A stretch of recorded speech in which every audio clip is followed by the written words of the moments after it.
guess you gotta ask yourself one question. Do you feel... Oh, hi, and welcome to another episode of LP and Laundry. If this is your first time joining us for one of these, here's how it breaks down. I play one side of an unusual record, talk about it a little bit before, talk about it a little bit during, and over the course of it, I'll fold some laundry. It's not really about the laundry, but I have been told that it is oddly compelling. This week, we are going to be doing a lovely little, I assume, some sort of a DIY kind of a project, perhaps self-released. It's out on Townhouse Productions. I don't think it's really on a label. Well, and how about I just tell you what it is? It's Punky Caldwell a la Clarinet. First off, unusual. Usually it would be Clarinet a la Punky, one would think, or it's Punky a la Clarinet, but on the back it says Punky Caldwell. Now, a lot of records I just buy for the cover. It's a little silly. All due respect to Punky, if a member of Punky's family or perhaps Punky himself happened to see this, I don't mean to disrespect. I largely have a respect for recordings like this. I think it probably doesn't help that there's really no way to play the clarinet without looking a little silly. But I listened to a little bit of the first track, and it's, at least what I heard, genuinely good. There is, as you can see, quite a lovely persuasive essay on the back, and we'll read a little bit about it. Tripping these days generally refers to getting high on drugs. But Punky Caldwell, that clarinetist who dwarfs his instrument, herewith gives you a different kind of trip. You might call it 10 straight shots of nostalgia without a tracer. And who needs one? Punky is eminently qualified, having done gigs with the likes of Billy Eckstine, Elvis Presley, and several other big bands. And he conjured up some sidemen to aid and abet in the offering. Like Dave Peterson, a solid Hammond man, who has become close to Punky through nearly 7 years of work together. Then there's drummer Bill Watkins, who shared a Japanese tour with Punky at one time and collectively has worked with him about 15 years. Collectively, not sure what that means. The final member was Jack Haggerty on bass, a graduate of such bands as Red Nichols and Art Pepper. Getting at the tunes, the opener on the front side is Anonymous Blues, written by Punky and Bill Watkins some years ago.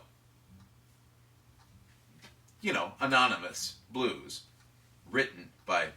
Anyway, it's all there from that gutsy opening, then the noodling in the sad registers, and graduating to that riding ending with the reed screaming high and desolate like a lone, wronged woman. And then it goes kind of track by track from there, but I think you get the general gist.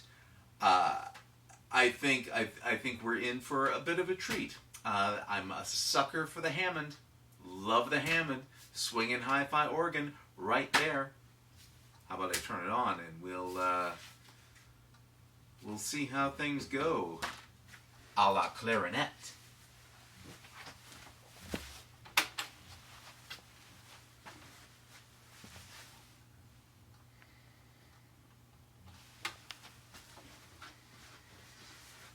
Once again, it seems strange that it's not Clarinet a la Punky. Right?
next up is But Not For Me. It's a Gershwin.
According to the persuasive essay, the song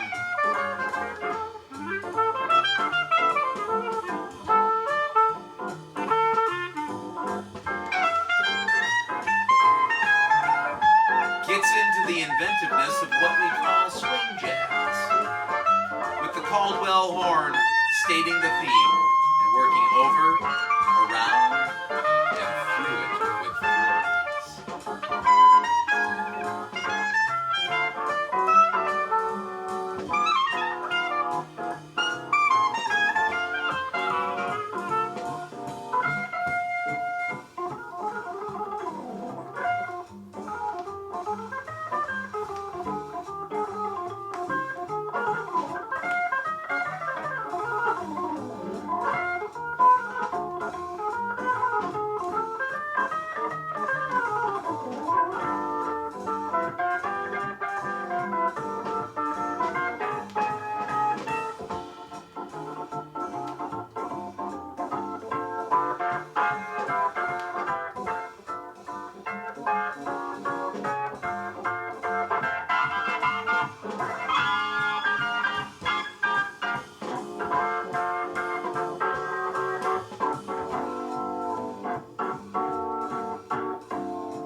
Memories of You is this next one.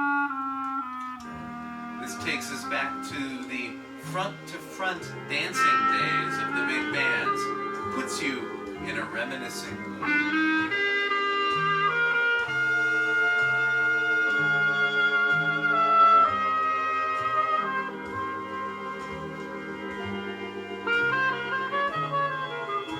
Front to front, having to be a distinction made at this time.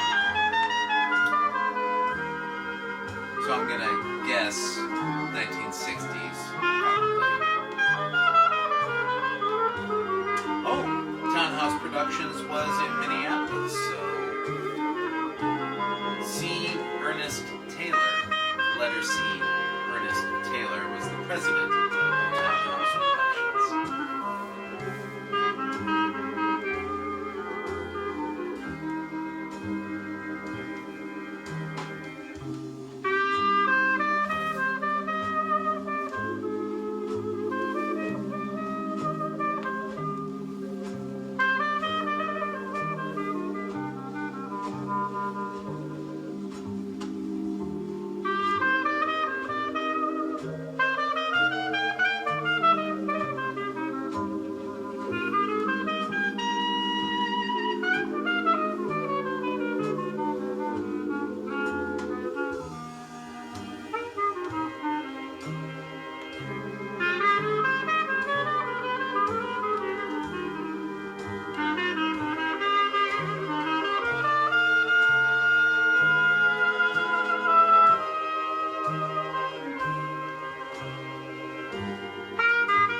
song to register consistently that the Hammond organ is the one that I like. The Wurlitzer is the one that bores me to tears.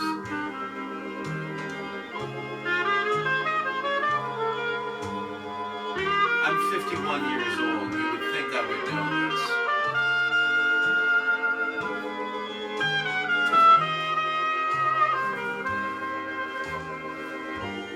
Punky was probably younger than I am now, by the way. I was just thinking about that.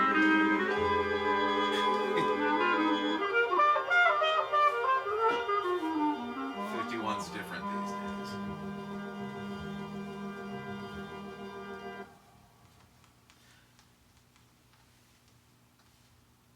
Next up is Foggy Day.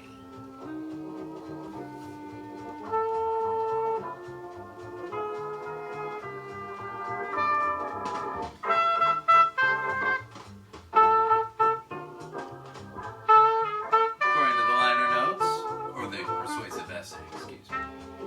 The closer, Foggy Day in London Town, sees Punky catching a little Errol Garner flavor on reed, and organist Dave Peterson catching on with some solid two-note stuff in the chords.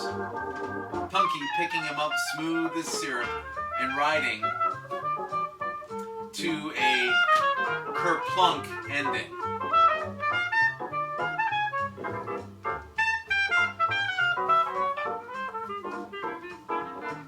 I can kind of guess what a kerplunk ending is.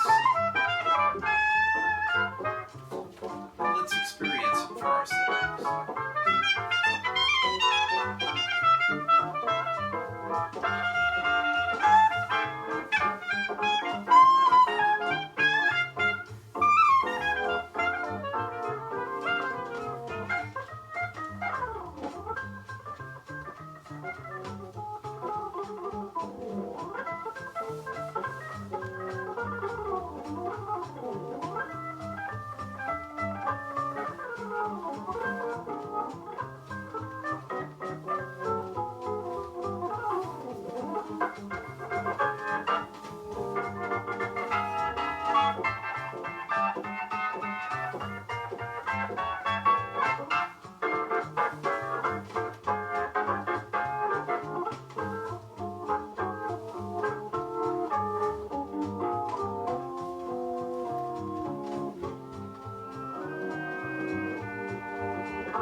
That's a lovely closing number.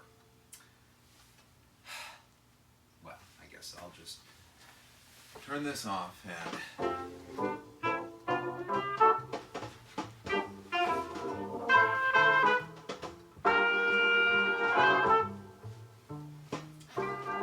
it wasn't the closer in reality.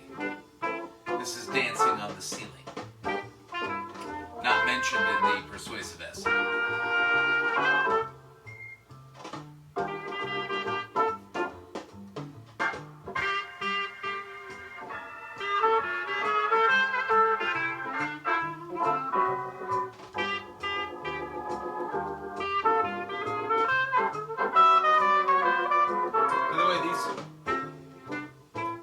This persuasive essay was written by Barry Morrison of Denver After Dark. It's a column, it says in parentheses, the Denver Post.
two-man record when you think about it.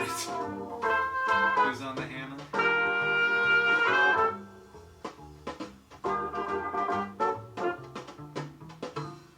Dave Peterson.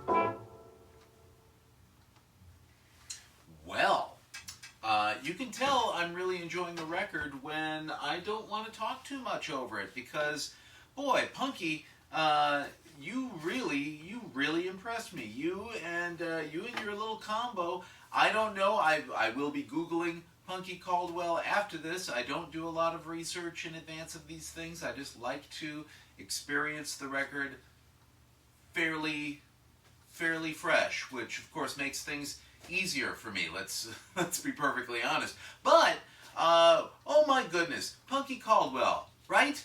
How great is he? This was so I do that. Hey, if you enjoy LP and Laundry, do me a favor and share it with the world, or at least your corner of it. There are all kinds of methods that you can do that. You can subscribe to the YouTube channel. You can visit the archive at mattfugate.blogspot.com, or you can join or you could join the Facebook page. It's facebook.com/LP Laundry, because I was silly and put an ampersand in the name of this, which does not translate to URLs very well. Anyway, thank you so much for joining me. Once again, Punky Caldwell. Remember that name. Townhouse Productions. Maybe remember that, I suppose. Maybe they put something else out. Maybe there were other combos here in the Minneapolis area, presumably with ties to Denver. It's a mystery that I'm going to have to look into, but on my own time. Thanks as always for joining me, and we'll see you next time.